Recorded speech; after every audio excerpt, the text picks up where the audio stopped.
अभी की स्क्रीन पर आ रहा है, तो जिनको याद नहीं है वे देख करके भी बोल सकते हैं। वीरम विशाल नयनम रत्तुप्पल कोमल समापायम दिव्येण पणम्यूण शील गुणाणम निसामेह शील गुणाणम निसामेह। यह शील पाहुड़ नामक ग्रंथराज है। इसकी रचना आज से लगभग 2000 वर्ष पूर्व आचार्य कुंद कुंद देव द्वारा प्राकृत भाषा में की गई है। मात्र 40 गाथाओं में निबद्ध यह शास्त्र है और इसमें से हम 28 गाथाएं पढ़ चुके हैं। आज हम 29 नंबर की गाथा 29 नंबर की गाथा पढ़ेंगे। 28 नंबर की कल जो गाथा पढ़ी थी उसमें हमने ये बात पढ़ी थी कि समुद्र में कितने भी रत्न भरे हों लेकिन उसकी शोभा पानी से है। उसी प्रकार मनुष्य के अंदर कितने भी गुण हों लेकिन उसकी शोभा शील से है। शीलवान पुरुष ही अनुत्तर अर्थात जिसके ऊपर कुछ भी नहीं है ऐसे सर्वोत्कृष्ट निर्वाण को प्राप्त करता है। आज अपन उसी संदर्भ में आगे एक चर्चा 29वीं गाथा की करेंगे। ये 29वीं गाथा की उत्थानिका पढ़ते हैं। पहले आपकी स्क्रीन पर आ चुकी है ये गाथा। आगे जो शीलवान पुरुष हैं वे ही मोक्ष को प्राप्त करते हैं, यह प्रसिद्ध करके दिखाते हैं। क्या दिखाएंगे, क्या बताएंगे कि जो शीलवान पुरुष हैं वे ही मोक्ष को प्राप्त करते हैं, ये बात बता रहे हैं। देखो गाथा पढ़ते हैं। सुनहाण गद्दहाण गोवसु महिलाण दीस दे मोखो जे शोधन्ति च उत्थम पिच्छिज्जन्ता जने ही सावेहिम। क्या करे? सुनहाण। सुनहाण मतलब कुत्तों के। सुन मतलब कुत्ता, सुनहाण मतलब कुत्तों के। गद्दहाण मतलब गधों के। न कहीं यह भी मिलता है, कहीं न भी मिलता है। यह मतलब और, न मतलब नहीं। गो वसु महिलाण। गो मतलब गाय आदि पशु और महिलाण महिलाओं के। दीसदे मोखो कि क्या दीसदे मतलब दिखाई देता है, मोखो मोक्ष मतलब वो प्रश्न पूछ रहे हैं कि क्या श्वानों के, गर्दभों के, गाय आदि पशुओं के अथवा महिलाओं के क्या मोक्ष देखा जाता है? तो क्या उत्तर है कि नहीं देखा जाता। जे शोधन्ति चौथम, जो शोधते हैं चौथम मतलब चौथे पुरुषार्थ को। पिच्छित जनता जने ही सब्बे ही, पिच्छित जनता देखे जाते हैं जने ही लोगों के द्वारा, सब्बे ही सभी के द्वारा। तो इस पूरी गाथा का क्या अर्थ हुआ कि क्या श्वान, गर्दभ आदि गाय आदि पशुओं के और महिलाओं के क्या मोक्ष देखा जाता है? वह तो जो चौथा पुरुषार्थ शोधते हैं, खोजते हैं, ऐसे लोगों के, पुरुषों के ही देखा जाता है। इस 29वीं गाथा में ये बात कह रहे हैं कि शीलवान पुरुषों को ही मुक्ति की प्राप्ति होती है। जो शीलवान नहीं होते हैं ऐसे श्वान, गर्दभ, गाय आदि पशु और अन्य महिलाओं को भी मोक्ष नहीं होता है। यह बात इस गाथा में कह रहे हैं। यहाँ अपने को ये बात समझनी है कि ये दिगंबर जैन परंपरा में स्त्रियों को मुक्ति नहीं होती। श्वेतांबर परंपरा में स्त्रियों को भी मुक्ति होती है। ऐसा अंतर मान्यता में है। दिगंबर मान्यता के अनुसार स्त्रियों को मुक्ति नहीं होती। श्वेतांबर मत में ऐसा माना है कि स्त्रियों को भी मुक्ति होती है। लेकिन यहाँ पर एक बात अपने को ये समझनी है कि स्त्रियों को मुक्ति नहीं होती है, दिगंबर मत कह रहा है और श्वेतांबर मत कह रहा है कि होती है। तो उसका कारण भी क्या है, ऐसा दोनों में अंतर आने का कारण भी क्या है, उसकी भी चर्चा अपन करेंगे। लेकिन यहाँ एक बात और समझनी चाहिए कि इस बात को सुनकर यदि कोई ये समझे कि ये तो पक्षपात हुआ, कि साहब पुरुषों को ही मुक्ति होगी, स्त्रियों को नहीं होगी, और कोई इसे स्त्रियों की निंदा भी कदाचित समझे, कोई पक्षपात समझे, तो कहते ऐसा नहीं है। पुरुष का मतलब भी कोई पुरुष नहीं होता है, पुरुष का मतलब आत्मा होता है, आत्मा को मुक्ति होती है। अब यहाँ पुरुष और स्त्री की जो बात है, तो ये भी बात यहाँ समझनी चाहिए कि जो स्त्रियों को मोक्ष नहीं होता ऐसा लिखा है, तो यहाँ स्त्रियों को परंपरा से तो मोक्ष होता है, स्त्रियों को साक्षात मोक्ष नहीं होता, बस इतनी सी बात है। परंपरा मुक्ति तो उनको भी है। स्त्री भी मुक्ति का पुरुषार्थ प्रारंभ करके किसी पर्याय में पूर्णता को प्राप्त नहीं कर पाती है, और फिर स्त्री पर्याय का छेद करके पुरुष पर्याय धारण करके मुनि बनकर मोक्ष चली जाती है।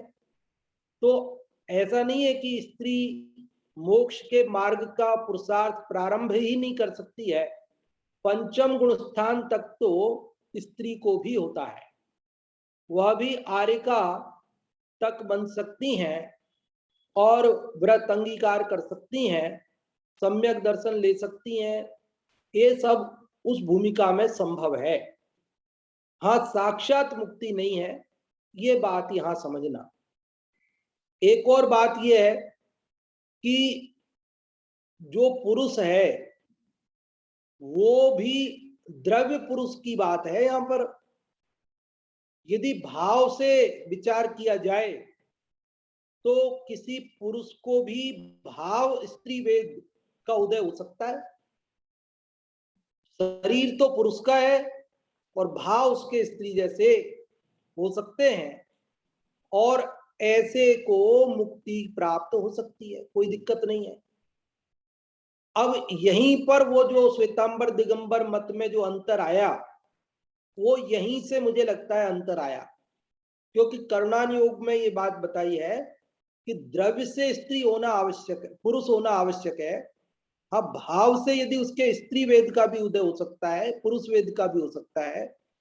तो अब उसी बात को लेकर के भाव स्त्री की अपेक्षा से श्वेतांबर मत में कदाचित ये बात चल पड़ी होगी कि स्त्रियों को मुक्ति होती है, और दिगंबर मत में उस द्रव्य पुरुष की अपेक्षा से, कथन की अपेक्षा से बात चलती है कि स्त्री को मुक्ति नहीं होती है। इसमें भी एक बात और अपने को ये समझने की है कि देखो, वैसे तो ना पुरुष को मुक्ति होती है, ना स्त्री को होती है, ना नपुंसक को होती है, तीनों वेद का अभाव करके ही मुक्ति होती है। 9वें गुण स्थान में स्त्री वेद का भी अभाव होता है, पुरुष वेद का भी अभाव होता है, नपुंसक वेद, समस्त वेदों का, वेद कसाय का अभाव हो जाता है। जो कसायों के गुणस्थान परिपाटी में अभाव का क्रम है, वह 9वें गुण स्थान में वेद का अभाव हुआ, तो वहां अभाव होने पर स्त्री वेद का अभाव हो गया। तो अब जब मुक्ति होगी तो मुक्ति किसको होगी, कि मुक्ति तो वेद रहित को होगी, मुक्ति न स्त्री को होगी न पुरुष को होगी, किसको होगी, जो स्त्री पुरुष वेद से रहित ऐसे जीव को मुक्ति होगी।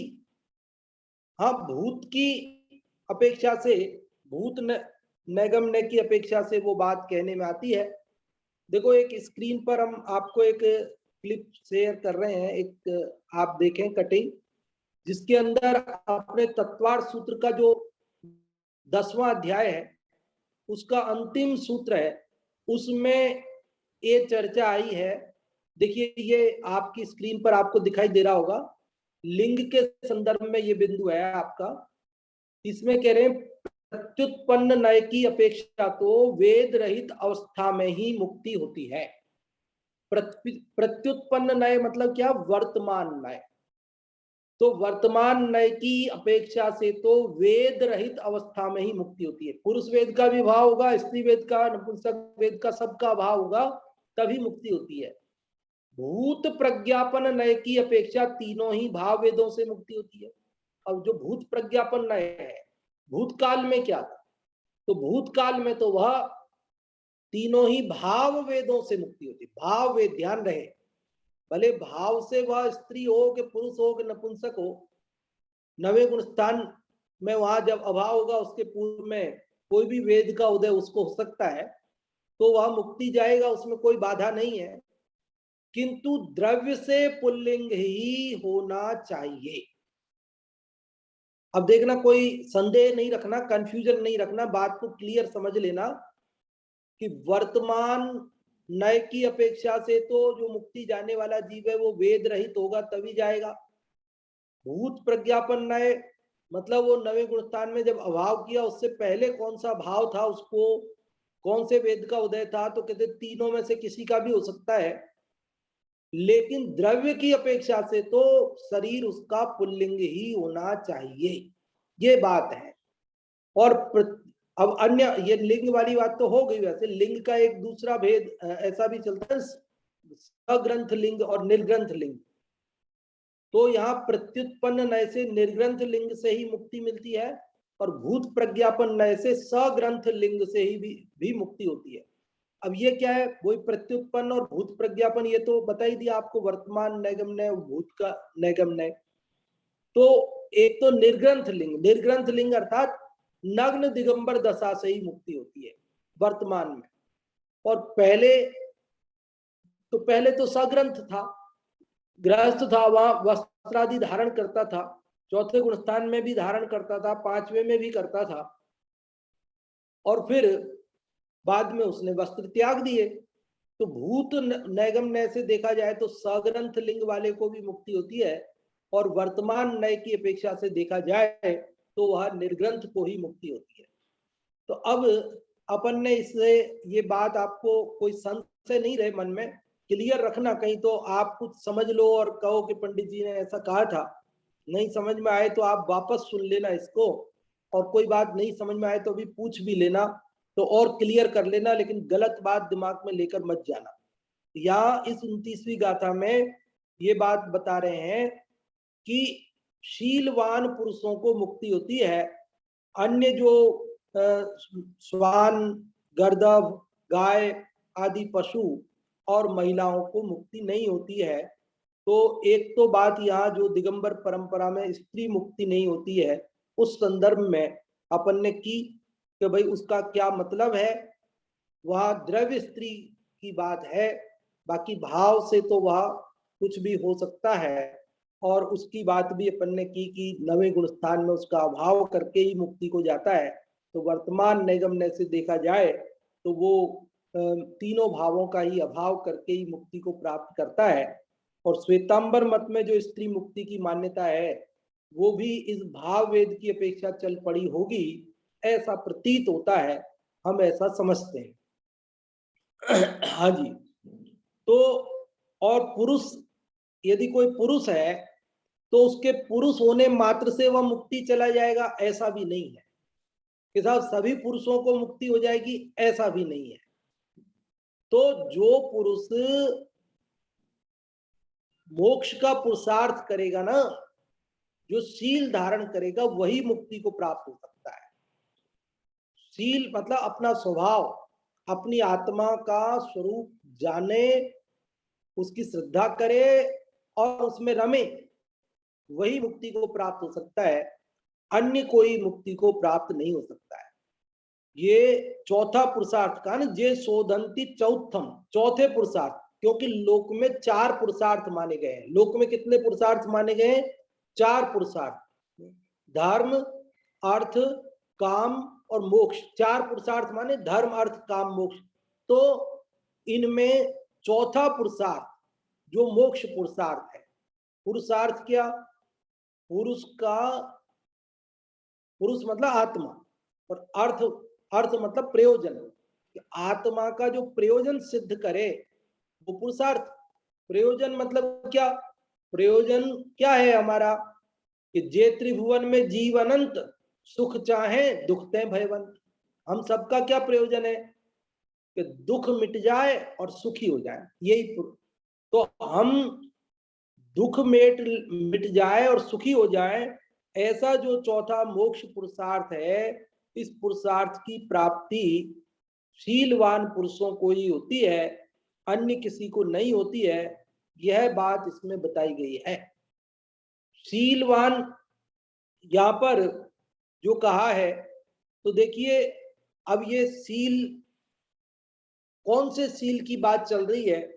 कि जो श्वान को नहीं हो सकता, जो गर्दभ को नहीं हो सकता, जो गाय को नहीं हो सकता, जो अन्य पशुओं को नहीं हो सकता, और जो स्त्री को भी नहीं हो सकता। मतलब यहां पर उस सील की बात चल रही है जो पांचवें गुण स्थान वर्ती तक नहीं होता। उसके ऊपर जो आत्मरमणता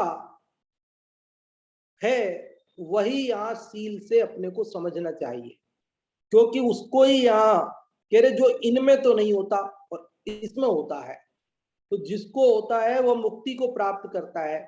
तो मोक्ष के लिए जो आत्मरमणता, अंतर्मुहूर्त का निरंतर रहना, ऐसी जो स्थिति है, उस स्थिति का अभिप्राय अपन को यहाँ समझना चाहिए।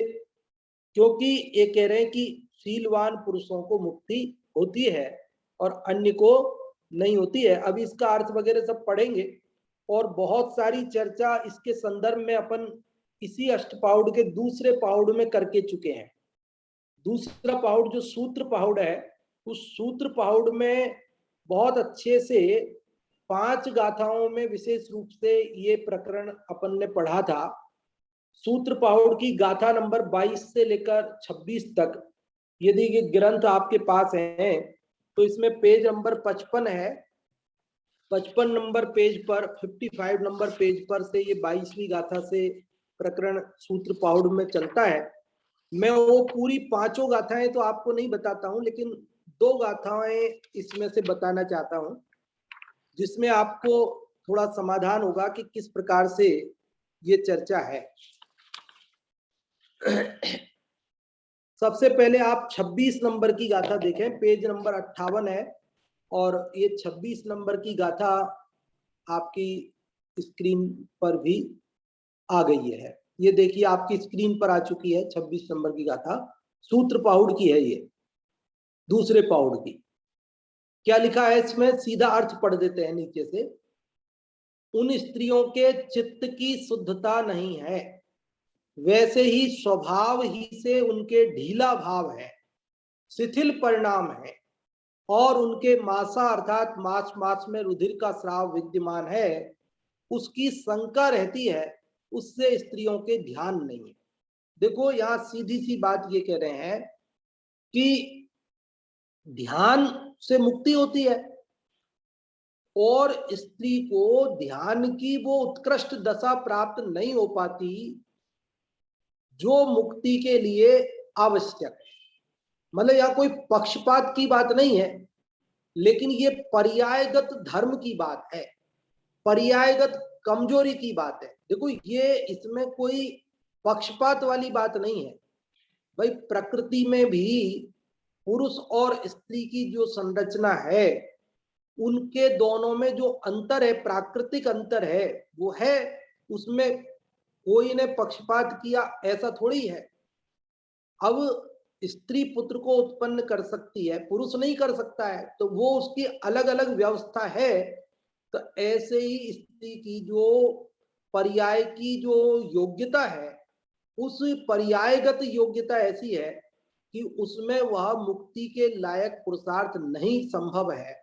और क्यों नहीं संभव है, तो वो बताया यहाँ पर कि उन स्त्रियों के चित्त की शुद्धता और वैसा स्वभाव भी से उनके ढीलापन है, शिथिल परिणाम है, और उनको प्रति समय शंका रहती है, जिसके कारण से उनको जो उत्कृष्ट ध्यान है मुक्ति के योग्य, वो उस पर्याय में नहीं हो पाता है, इसलिए उसका निषेध किया है। कोई पक्षपात करके किसी ने निषेध किया हो, मान लो कोई ने नियम बनाया हो कि नहीं ये नहीं जाएगी, ऐसा नहीं है। वो प्रकृति, मतलब प्रकृति से ही ऐसी योग्यता की बात है, बस, और कोई बात इसके अंदर नहीं है। हाँ जी। और लेकिन इसमें एक गाथा और बताते हैं आपको, जिसमें 25वीं गाथा, इसी के ऊपर 25वीं गाथा और देखिए आप। और जिनको डिटेल में पढ़ना हो वो सूत्र पाउड की ये 22 नंबर से आप, और भी 21 नंबर से आप भले 22 नंबर से गाथाएं पढ़ेंगे, 5 गाथाएं, तो पूरा आपको समझ में आएगा। ये 25वीं गाथा और सुनो, ये भी बहुत अच्छी गाथा है। जय दंसणेन शुद्धा उत्तामज्ञेन सा विसंयुक्ता घोरम चरिय चरितम इति सुन पव्वया भणिया। इसका अर्थ देखिए, यहीं से पढ़ता हूं मैं सीधा, कि स्त्रियों में जो स्त्री दर्शन अर्थात जिनमत की श्रद्धा से शुद्ध है, वह भी मार्ग से संयुक्त कही गई है। जो घोर चारित्र तीव्र तपश्चरणादिक आचरण से पाप रहित होती है, इसलिए उसे पाप युक्त नहीं कहते। भावार्थ भी पढ़ लेते हैं। स्त्रियों में भी जो स्त्री सम्यक तो सहित हो और तपश्चरण करे तो पाप रहित होकर स्वर्ग को प्राप्त हो, इसलिए प्रशंसा करने योग्य है, परंतु स्त्री पर्याय से मोक्ष नहीं है। देखिए, ये यूं समझ लीजिए 25वीं गाथा ये स्त्री मुक्ति के संदर्भ में आप संक्षिप्त बात समझ लीजिए, भावार्थ की केवल 1.5 लाइन भी समझ लीजिए तो बात स्थिति क्लियर हो जाएगी। कि स्त्रियों में जो स्त्री सम्यक तो सहित हो, सम्यक दर्शन प्राप्त कर लेती है, 4था गुणस्थान हो जाता है, और तपश्चरण करती है, 5वां गुणस्थान हो जाता है, जो अनुव्रत, उसी को तपश्चरण का उपचार से उनको महाव्रत कहने में आता है, आर्यका माता जी के उपचार से, लेकिन वास्तव में है तो अनुव्रती, लेकिन उपचार से वो महाव्रती भी कहलाती है। तो और तपश्चरण करे तो पाप रहित होकर स्वर्ग को प्राप्त होती है, और इसलिए वह प्रशंसा योग्य भी है, परंतु स्त्री पर्याय से मोक्ष नहीं है। मोक्ष नहीं है अर्थात साक्षात मोक्ष नहीं है, इसी पर्याय में मोक्ष को प्राप्त नहीं कर सकती है। आगामी पर्याय में वह पुरुष बनकर मुक्ति को प्राप्त कर सकती है। और ध्यान रहे, ये कोई पक्षपात की बात नहीं है, ये कोई ने नियम नहीं बनाया है कि भाई किसी ने नियम बनाया हो कि ये जा सकता है ये नहीं जा सकती है, ऐसा कोई भेद किया हो तब तो पक्षपात माना जाए, लेकिन ये पर्यायगत योग्यता, पर्यायगत धर्म की बात है, इसमें कोई पक्षपात की बात नहीं है। हाँ जी, अभी काफी कुछ चर्चा मैं कर चुका हूं, पहले आप लोगों को अवसर देते हैं। इस 29वीं गाथा का भी अपन ने अर्थ भावार्थ भी पढ़ना बाकी है, तो इस 29वीं गाथा जो अपनी चल रही है उसको आप लोग पढ़ के देखना चाहते हो, इसका अर्थ बताना चाहते हो या यहाँ से अर्थ पढ़ना चाहते हो, तो आप रेज हैंड कर सकते हैं। और सबसे पहले रेज हैंड हुआ है मुन्नी जी आपका, तो सबसे पहले आप ही को अनम्यूट किया है, आप क्या करेंगे, आप पढ़ेंगे यहाँ से अर्थ।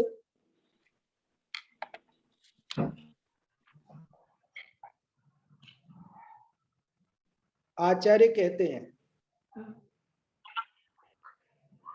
ये शोधयन्ति चतुर्था दर्श्यताम जैनै सर्वे। आचार्य कहते हैं कि ये सब लोग देखो स्वान गर्भ में, ये 1 मिनट अक्षर दब रहे हैं थोड़े। हाँ, अक्षर दब रहे हैं तो आप अक्षर दब रहे हैं थोड़े। हाँ, उसको ऐसे करो कि आपके जो यहाँ पे आपके जो चित्र आ रहा होगा ना, आपका फोटो या मेरा, उसको ऐसे गंधर्व साइड में कर दीजिए, उसको नीचे कर दीजिए। हाँ, हो गया। आचार्य कहते हैं कि ये सब लोग देखो स्वान गंधर्व इसमें और गो आदि पशु तथा स्त्री इसमें कि किसी को मोक्ष होना दिखता है क्या? वह तो दिखता नहीं। मोक्ष तो चौथे पुरुषार्थ है, इसलिए जो चतुर्थ पुरुषार्थ को साधते हैं उन्हीं को मोक्ष होना देखा जाता है। हाँ जी, बहुत भावार्थ अच्छा। पढ़ूं? तो देखिए क्या लिखा है इसके धर्म अंदर। अर्थ। हाँ, भावार्थ अभी थोड़ा रुक के पढ़ते, 2 मिनट। क्या कहा? आचार्य कहते हैं कि यह सब लोग देखो। क्या देखो? श्वान, गर्दभ इनमें और गौ आदि पशु तथा स्त्री इनमें किसी को मोक्ष होना दिखता है क्या? वह तो दिखता नहीं है। मोक्ष तो चौथा पुरुषार्थ है, इसलिए जो चतुर्थ पुरुषार्थ को सोचते हैं उन्हीं के मोक्ष का होना देखा जाता है। हाँ जी, भावार्थ पढ़ने के लिए किसी को अनम्यूट करें, कौन पढ़ना चाहते हैं भावार्थ? हाँ जी, जो भी आप में से भावार्थ पढ़ना चाहते हो यहाँ से, नीलम जी आपको अनम्यूट किया है, आप पढ़ें।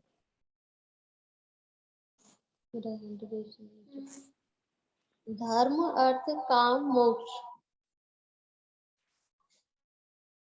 धर्म अर्थ काम मोक्ष ये 4 पुरुष के प्रयोजन कहे हैं, यह प्रसिद्ध है। इसी से इनका नाम पुरुषार्थ है, ऐसा प्रसिद्ध है। इसमें चौथा पुरुषार्थ मोक्ष है, उसको पुरुष ही सोचते हैं और पुरुष ही उसको हेरते हैं, उसकी सिद्धि करते हैं। अन्य श्वान, गर्दभ, बैल, पशु, स्त्री इनके मोक्ष का शोधना प्रसिद्ध नहीं है। जो हो तो मोक्ष का पुरुषार्थ ऐसा नाम क्यों हो? यहाँ आशय ऐसा है कि मोक्ष शील से होता है। जो श्वान, गर्दभ आदि हैं, वे तो अज्ञानी हैं, कुशीली हैं। उनका स्वभाव, प्रकृति ही ऐसी है कि पलटकर मोक्ष होने योग्य तथा उसके शोधने योग्य नहीं है। इसलिए पुरुष को मोक्ष का साधन शील को जानकर अंगीकार करना। सम्यक दर्शन आदि है, वह तो शील ही के परिवार पहले कहे ही हैं, इस प्रकार जानना चाहिए। हाँ जी, अपन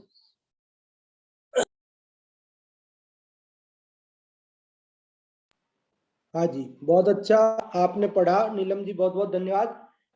तो भावार्थ में हमने समझा कि ये 4 पुरुषार्थ धर्म अर्थ काम मोक्ष हैं, ये लोक में प्रसिद्ध है, पुरुष के 4 प्रयोजन। और इनमें जो चौथा पुरुषार्थ मोक्ष है उसको पुरुष ही शोधते हैं, खोजते हैं, वे इस उसकी सिद्धि करते हैं। अन्य श्वान, गर्दभ आदि स्त्री आदि को ये इसका शोधना प्रसिद्ध नहीं है, क्योंकि इसका नाम ही पुरुषार्थ है। यहाँ ऐसा आशय ऐसा है कि मोक्ष शील से होता है, और ये जो श्वान आदि हैं ये शीलवान नहीं है, क्योंकि इनका स्वभाव ही ऐसा है कि वो मुक्ति का पुरुषार्थ करने के योग्य नहीं है, और पुरुष ही मोक्ष का साधन करके शील को प्राप्त करके और वह मुक्ति को प्राप्त करता है। सम्यक दर्शन आदि के वो शील का परिवार है, ये पहले अपन पढ़ ही चुके हैं। तो इस प्रकार से इस 29वीं गाथा में शीलवान पुरुष ही मुक्ति को प्राप्त करते, ये चर्चा आई है। मूल प्राकृत से यदि आप में ऐसे कोई अर्थ बताना चाहते हो, क्योंकि अभी उससे मूल प्राकृत से अर्थ अभी आप लोगों में से किसी ने बताया नहीं है, तो प्राकृत से गाथा को पढ़ करके और उसका जो अर्थ आप में से कोई बताना चाहते हैं, अंगूरी जी आपको अनम्यूट किया, आप बताएं। जय जिनेन्द्र पंडित जी। हाँ जी, जय जिनेन्द्र। सोनहान गद्दहान या गो बसु महलान दीस दे मोखो जे शोधंती च उत्तम विच्छिद जनता जने ही सभ्य हिम। मतलब इस गाथा में बताया है, सुहान माने स्वान और गद्दान माने गधा, गो माने गाय और महिलान माने महिला। इनको मोक्ष प्राप्त नहीं होता या दिखाई नहीं देता। जे शोधंती चौथम पिच्छित जनताम, और जो चौथा पुरुषार्थ धर्म अर्थ काम और मोक्ष, जो चौथा पुरुषार्थ मोक्ष है उसको पुरुष ही साधते हैं, और उन्हीं को मोक्ष होता है। हाँ जी, बहुत अच्छा आपने इसका अर्थ बताया, बहुत बहुत धन्यवाद आपके लिए। और अब किसी को कुछ पूछना हो या बताना हो तो उसके लिए आपको रेज हैंड करने के लिए आमंत्रित करते हैं। ये 29वीं गाथा की जो भी चर्चा अपन ने अभी की, उस चर्चा में से जो आपको समझ में आया हो, जो आपको अच्छा लगा हो, सार रूप में जो भी बताना चाहते हैं वे रेज हैंड करें, तो हम आपको बताने का अवसर देंगे। कि आज ये 29वीं गाथा, यदि आप नहीं पूछेंगे बताएंगे तो हम पूछेंगे फिर आपसे। हाँ जी, तो आप लोगों में से जो भी इस गाथा का सार बताना चाहते हैं वे रेज हैंड कर सकते हैं। हाँ जी, अभी किसी का रेज हैंड नहीं हुआ है तो हम छोटा प्रश्न पूछ रहे हैं। देखिए, आज जो ये 29वीं गाथा पढ़ी, इसमें सबसे पहले तो हम ये पूछना चाहेंगे कि आप ये बताइए कि पुरुषार्थ, ये पुरुषार्थ कितने हैं और कौन कौन से पुरुषार्थ कितने हैं? केवल इतना सा प्रश्न बताइए, पहले सरल प्रश्न। पुरुषार्थ कितने बताए गए हैं? जो भी आप में से बताना चाहते हैं रेज हैंड करें। पुरुषार्थ कितने बताए गए? और इसका उत्तर ले रहे हैं हम ऋतु भाभी जी आपसे। ऋतु भाभी जी आप बताएं पुरुषार्थ कितने हैं? पुरुषार्थ 4 है। अर्थ का धर्म, अर्थ काम मोक्ष और हो गए पूरे। आपने बताया पुरुषार्थ 4 है, धर्म अर्थ काम मोक्ष। बहुत अच्छा आपने बताया। और अगला प्रश्न है हमारा कि पुरुषार्थ शब्द का अर्थ क्या है? पुरुषार्थ शब्द का अर्थ क्या है? पुरुषार्थ मतलब क्या? आप में से जो भी बताना चाहते हैं रेज हैंड कर सकते हैं। पुरुषार्थ अर्थात क्या? पुरुषार्थ शब्द का अर्थ बताना है। और ये अर्थ अभी सुन रहे हैं हम यशोधरा आंटी जी से। यशोधरा आंटी जी आप बताएं पुरुषार्थ का अर्थ। पुरुषार्थ का अर्थ यह है, पुरुष प्लस अर्थ। पुरुष हाँ। यानी आत्मा, अर्थ यानी प्रयोजन। आत्मा का जो प्रयोजन है वो प्रयोजन साधना, और आत्मा का प्रयोजन सुखी होना है, मोक्ष प्राप्त करना, जो पुरुषार्थ का ये मतलब है। हाँ जी, बहुत अच्छा आपने बताया कि पुरुष धन अर्थ। पुरुष मतलब आत्मा और अर्थ मतलब प्रयोजन। जो आत्मा का प्रयोजन साधे वही पुरुषार्थ है वास्तव में। लोक में तो 4 पुरुषार्थ प्रसिद्ध हैं ही, लेकिन जो आत्मा का प्रयोजन सुखी होना, दुख मेटना, उसकी जो सिद्धि करता है वही पुरुषार्थ है, वही आत्मा का चौथा पुरुषार्थ मुक्ति है। और अगला प्रश्न है हमारा कि यहाँ पर पुरुषार्थ की बात तो हो गई। अगला प्रश्न हमारा है कि यहाँ जो बात आई कि एक स्त्रियों को मुक्ति नहीं होती है, तो स्त्रियों को मुक्ति नहीं होती है, यहाँ पर द्रव्य स्त्री की बात है कि पुरुष भाव स्त्री की बात है? द्रव्य स्त्री को मुक्ति नहीं होती या भाव स्त्री को मुक्ति नहीं होती, ये प्रश्न है हमारा।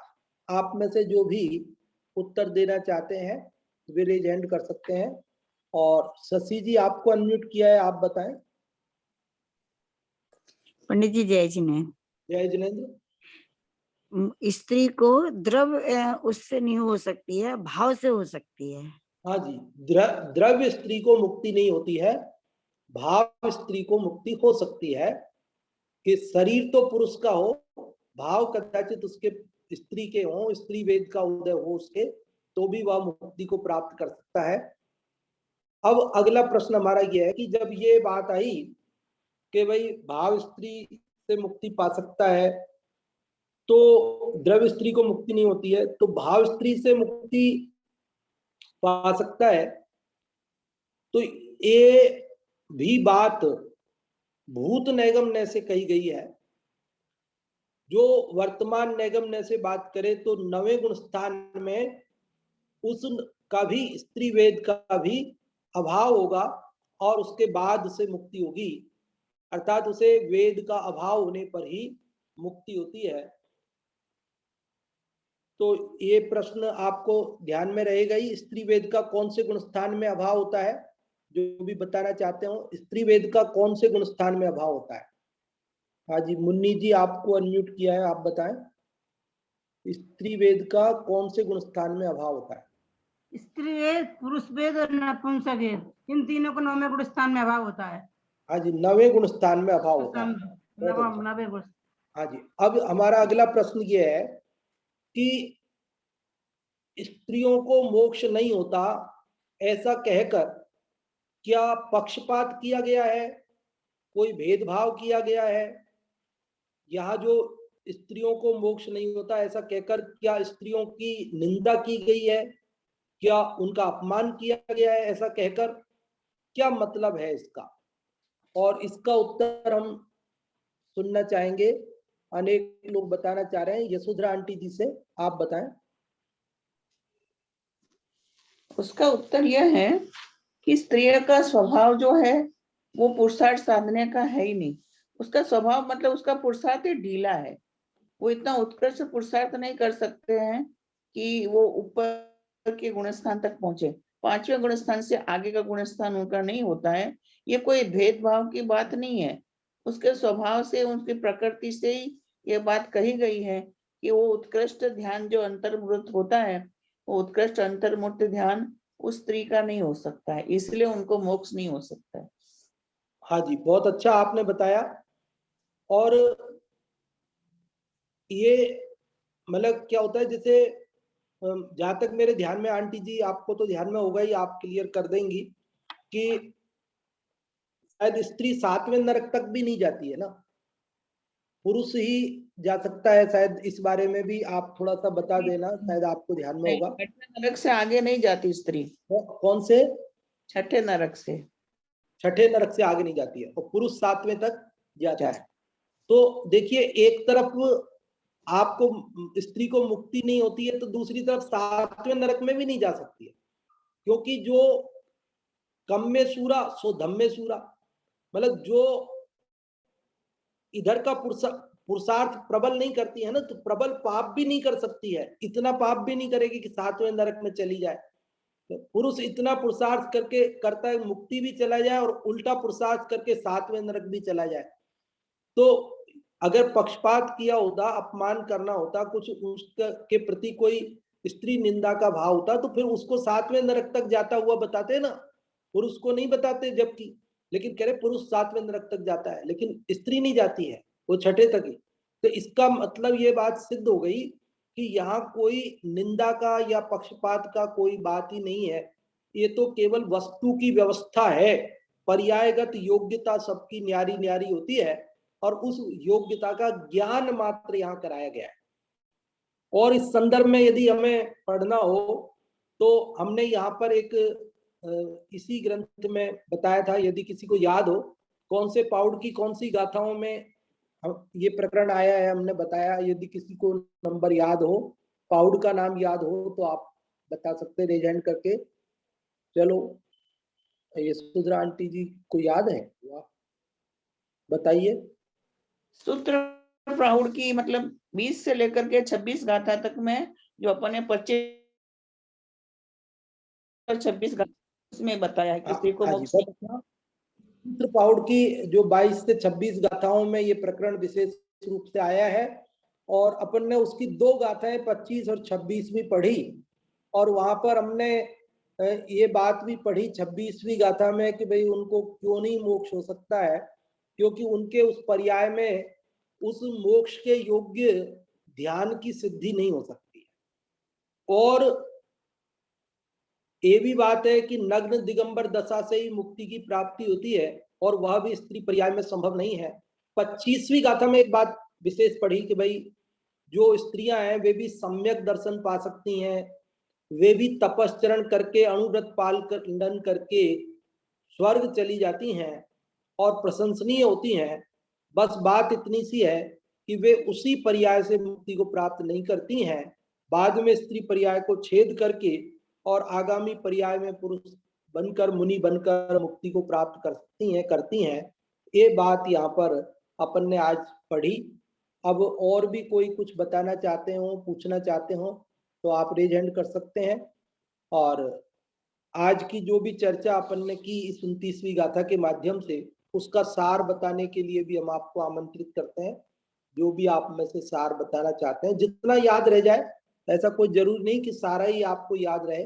जितना आपको याद रहे, जितनी बात आप बताना चाहें, आप बता सकते हैं। और पहले मुन्नी जी का रेज हैंड हुआ है, उनसे सुनते हैं। और भी कोई बताना चाहेंगे तो उनसे भी सुनेंगे। हाँ जी, मुन्नी जी बताएं आप। इस गाथा में बताया है कि स्त्रियों को मोक्ष नहीं है, और इसमें बताया है कि श्वेतांबर में स्त्रियों को मोक्ष बताया है, तो इस पक्षपात से नहीं बताया। स्त्रियों की पर्यायगत योग्यता ऐसी होती है कि वो मोक्ष को प्राप्त नहीं कर सकती, क्योंकि स्त्रियों में एक तो इतना बल मतलब ये प्रसाद नहीं होता कि वो अंतर मुहूर्त में अपने श्रेणी मार सकें। और जब स्त्रियों में शंका भी बनी रहती है और स्त्रियों की पर्याय तो ऐसी नहीं है कि वो नग्न होकर के और मोक्ष को प्राप्त कर सकें।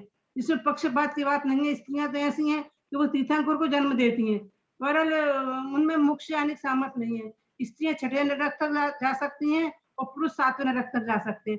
स्त्रियां इतना पाप भी नहीं कर सकती वो सातवें नरक तक जाएं, परंतु चौथे गुण स्थान प्राप्त करके सम्यक दर्शन प्राप्त करके और अगले भव में मनुव्रत धारण करके मोक्ष जा सकती हैं। अणुव्रत तो इसी भाव में धारण कर सकती हैं। पांचवा गुण स्थान और मोक्ष हाँ धारिका होती है। अगले उपचार से उनको महाव्रती भी कहने में आता है, लेकिन आता है। उसके बाद वे स्वर्ग को प्राप्त करके और फिर वो मुक्ति को जा सकती हैं आगे पर्यायों में। हाँ जी, बहुत अच्छा आपने बताया मुन्नी जी, बहुत बहुत आभार आपका। आप बहुत ध्यान से सुनती हैं बराबर।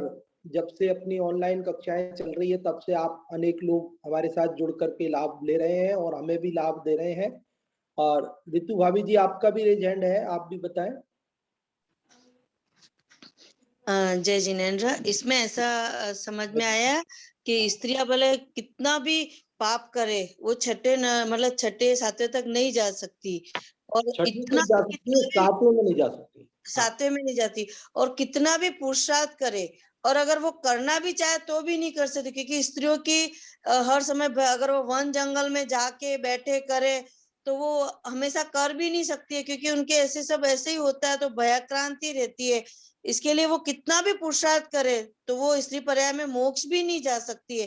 पर बहुत सारे ऐसे भाव करेगी तो बाद में किसी पर्याय में, बाद में अगले भाव में जाने की अनुमोदना भी कर सकती है, इस भाव में नहीं जा सकती। और आपने हमको पहले पढ़ाया था वो पूरा का पूरा याद आ गया मुझे। हाँ जी, क्योंकि पहले आप सब पढ़ के चुके ही हैं सूत्र पाउड में, तो वो सारी बात आपको ध्यान में आ गई। बहुत अच्छा।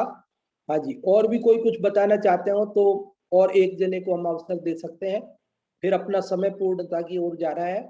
यदि आप में से कोई और बताना चाहते हो आज जो पढ़ा उसके बारे में कोई चर्चा, तो आपको आमंत्रित करते हैं, अन्यथा क्लास अपन पूरी करेंगे। हाँ जी, चलो, अब कोई नहीं बताना चाह रहे हैं शायद, तो अपन आमंत्रित करेंगे कोटा से सुयश भैया को आगामी सूचना और कार्यक्रम के लिए। अभी बहुत ही सुंदर कक्षा हमने पंडित खेमचंद जी शास्त्री